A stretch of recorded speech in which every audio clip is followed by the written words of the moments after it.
I guess you could say I lived a straightforward life, working for my dad's company. He built it from scratch, and it's one of those big, bustling trading firms downtown. I stuck to my job, didn't really date much. Most evenings were simple, me and Jess, my best friend since high school, hanging out. Jess?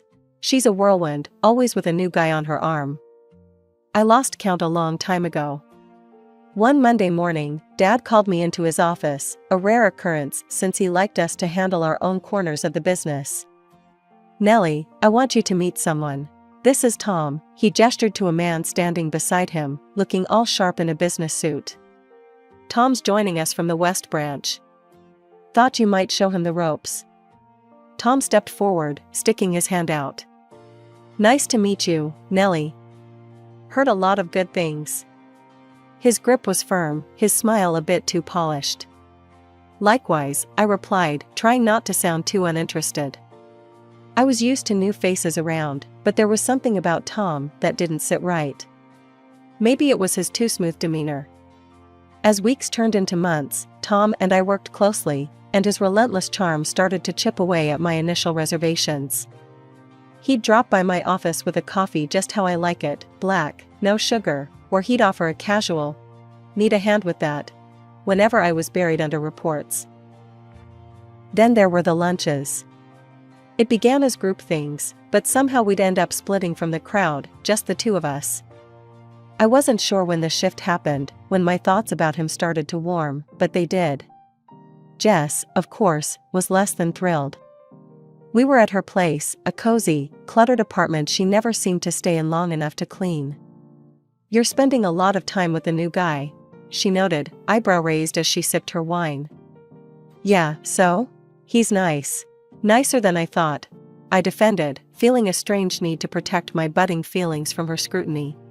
"Nice," she mimicked, making it sound like the dirtiest word in the world. "Just be careful, Nell. Guys like that, they know how to make a girl feel special, then bam, they're on to the next conquest." But I didn't listen, not really. It felt too good to have someone see me, really see me, even if it was through what Jess called charm-tinted glasses. It wasn't long before Tom asked me out properly. No work excuses, no accidental meetings. Just a straightforward, "Would you like to have dinner with me?" I said yes. I didn't think much about where it might lead. The day I said yes to Tom wasn't like in the movies. There were no fireworks, no dramatic music swelling in the background. Just a quiet yes at the little Italian place we'd made our spot. He looked like he won the lottery, and honestly, so did I. In the blur that followed, wedding planning took over. My mom, bless her heart, was all over it like white on rice, bustling around with more energy than I'd seen in years. "Nellie, darling, do you like these flowers? What about this color for the bridesmaids?" It was endless. Tom leaned back in his chair during one of the planning sessions, his eyes scanning over the catering menu. "Babe, as long as they have those little shrimp things you love, and maybe some steak, I'm good." Mom shot him a look, her hands on her hips. "Thomas, it's not just about the food. We have to think about the venue, the guest list. Speaking of which, how many are you bringing?" "Oh, just a few folks.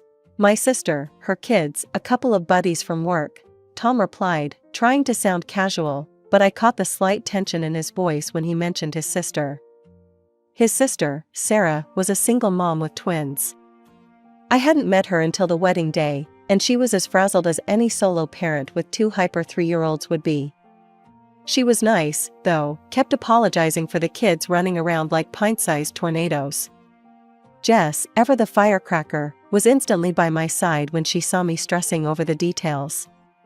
"Nell, chill. It's going to be perfect. You worry too much." I laughed, nudging her with my elbow. "Easy for you to say. You just have to show up and look pretty." The wedding itself was a blur of faces, music, and dancing.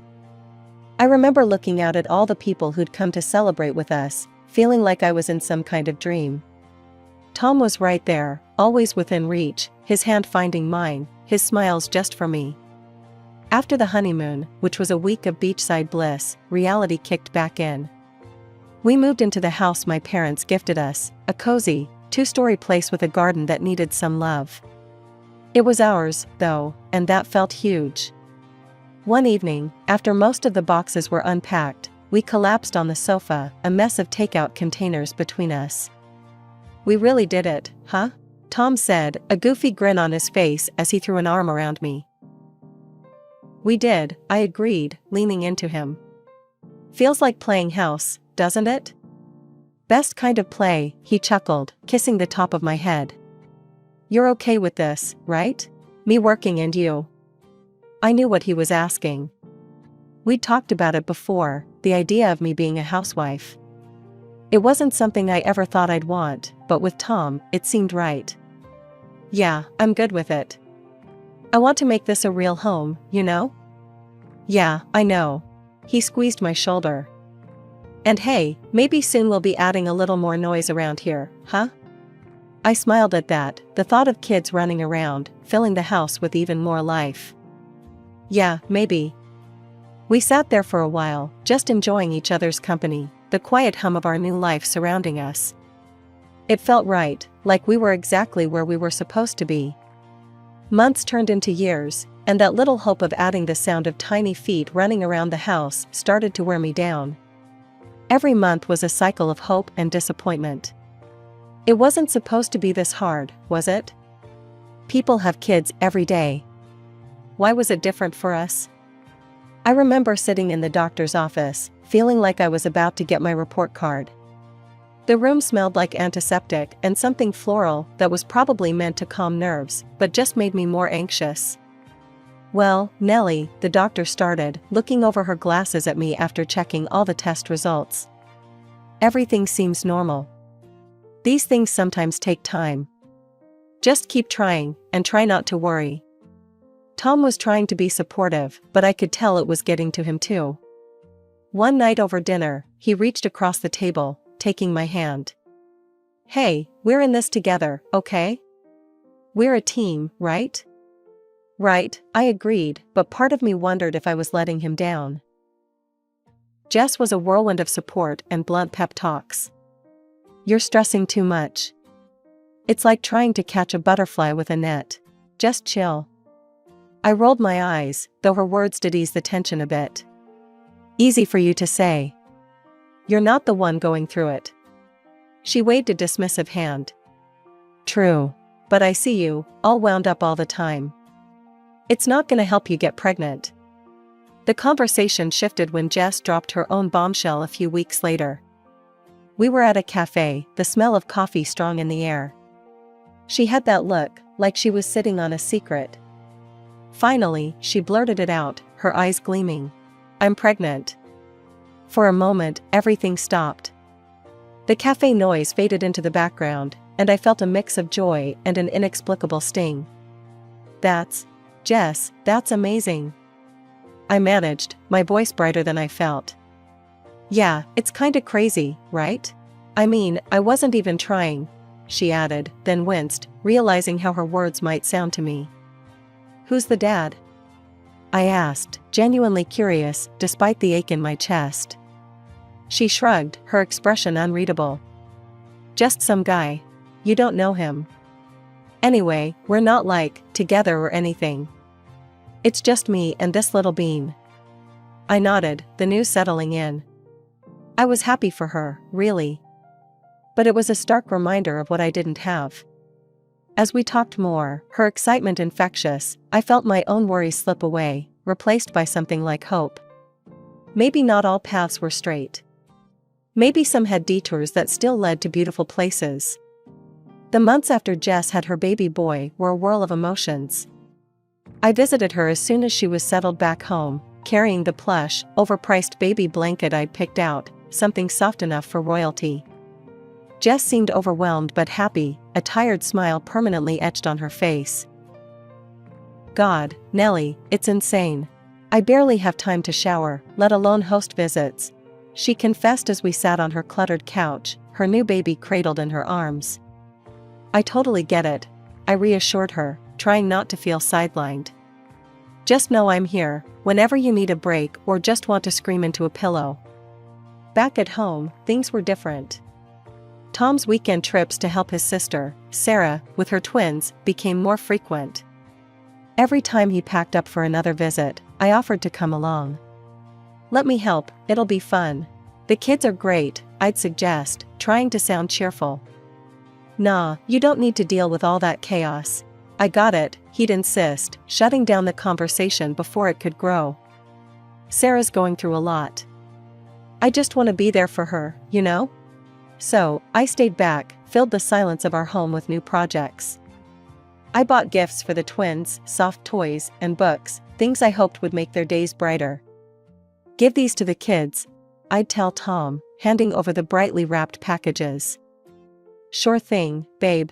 They'll love this, he'd say, packing them away in his overnight bag. One Saturday, with Tom away supposedly buried in kid duty, I headed to the mall to pick up some new tablecloths and napkins for our home.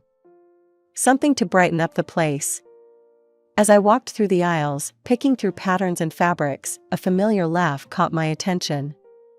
There, in the middle of the mall, was Sarah, her twins tugging at each corner of her purse, none the worse for wear.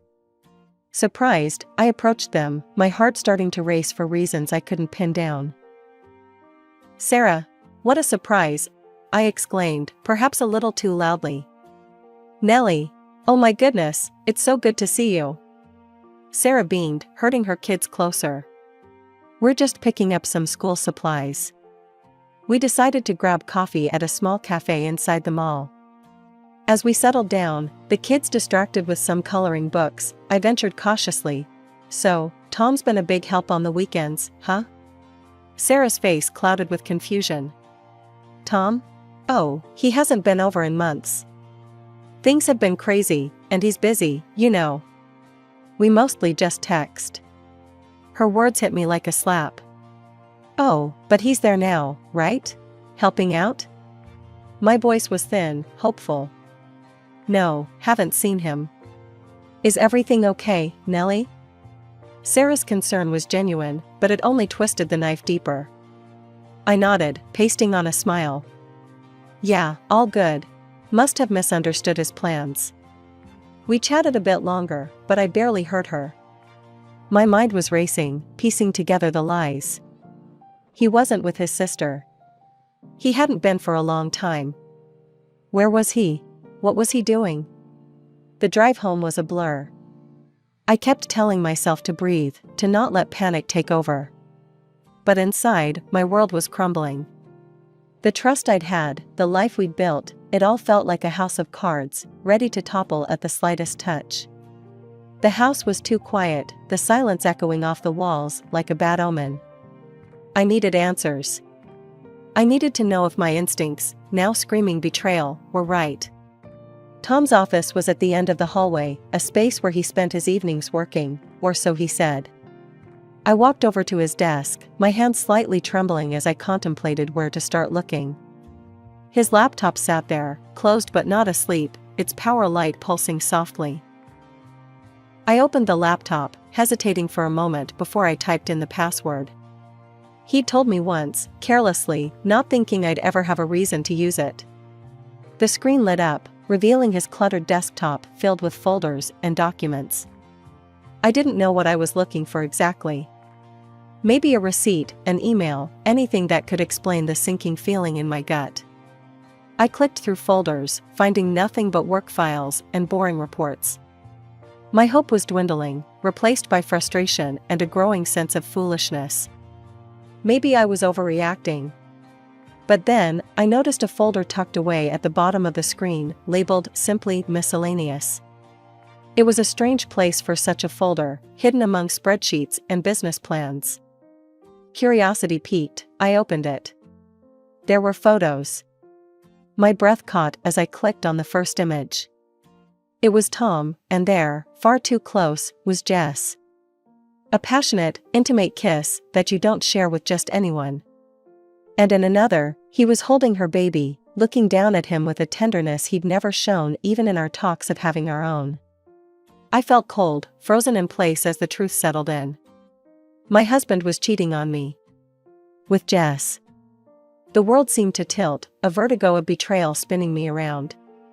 I needed to hear his voice, needed to know what he'd say. Shaking, I grabbed my phone and dialed his number. He picked up almost immediately. "Hey, babe." Tom's voice was casual, too casual. "What's up? Where are you?" I managed to say, my voice steady despite the turmoil inside. "Oh, just at Sarah's. Helping her with the kids. You know how it is," he replied smoothly.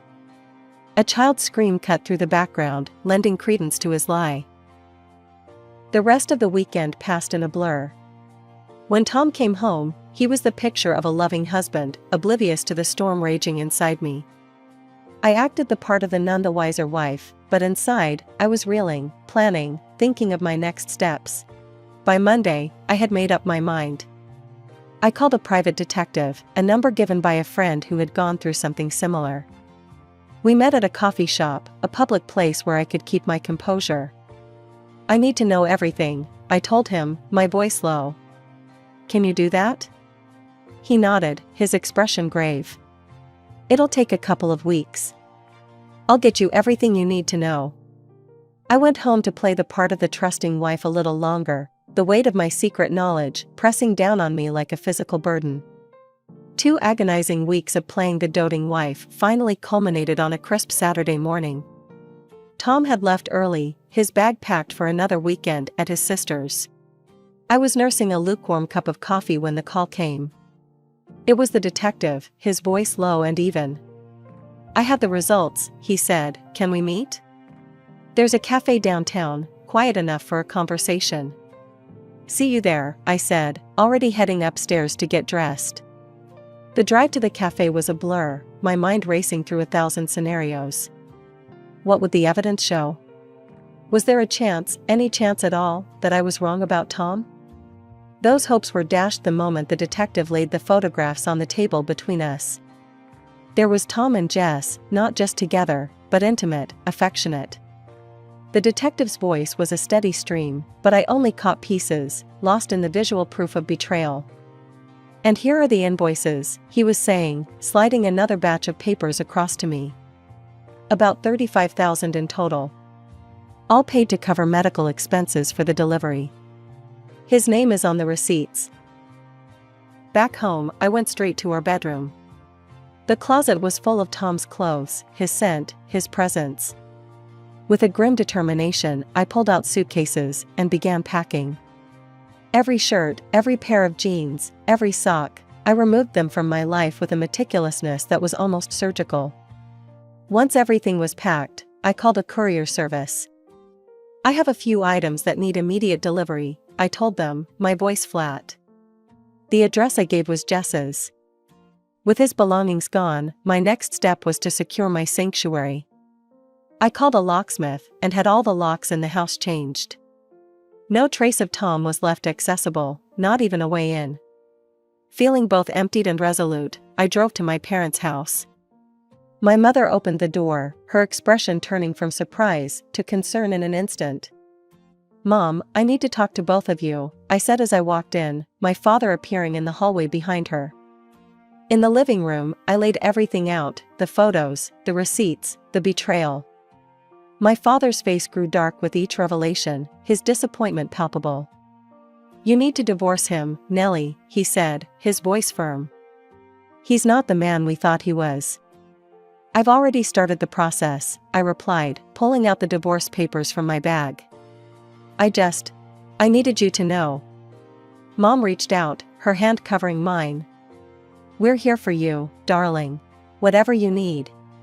That evening, as the sky darkened and a quiet settled over my parents' home, my phone began to light up relentlessly. First, it was Tom, his calls coming in one after another. When I didn't answer, the buzzing switched to texts. "Babe, why is the door locked? My key won't work. What's going on?" I stared at the screen, feeling a hollow satisfaction in ignoring him. Then Jess started calling.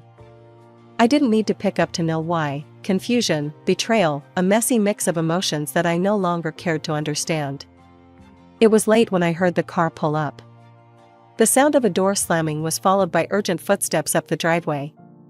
Tom didn't bother to knock, he burst through the front door, his face flushed with anger and confusion. "What's this about, Nellie? Why are my things at Jess's?